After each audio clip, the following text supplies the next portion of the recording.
دعایی که آن را ما در شب و روز خود نیاز داریم بخوانیم و یکی از قدرتمندترین دعاها هست زمانی که انسان در سختی و مشکلات قرار میگیره. همه درها بر رویش بسته میشه، به هر جا به هر دری میزند اون در بر رویش بسته میشه و در اوج سختی و مشکلات قرار دارد.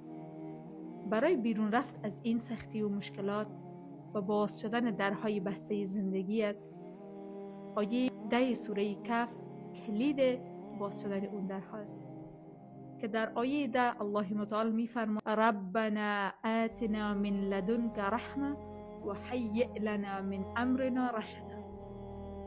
بار الها،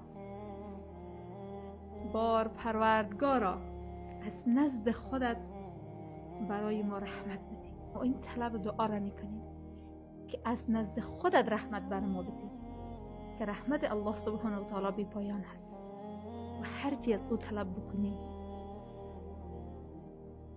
او بس بخشاینده هست و برای تو عطا میکند. هر چی بخواهی از الله سبحانه و تعالی با نیت پاک، با قلبهای صاف و شما این حاجتتان را بگوین، الله حتما براتان نصیب میکنه. اون مشکلات زندگیتان را حل میکنه، اون درهای بسته زندگی شما را باز میکنه، اون در مشکلات شما گشایش ایجاد میکنه. پس این دعای معجزه آسا و بزرگی را هیچ وقت در زندگیتان فراموش نکنید و تلاش بکنید این دعا را همیشه با خود داشته باشید.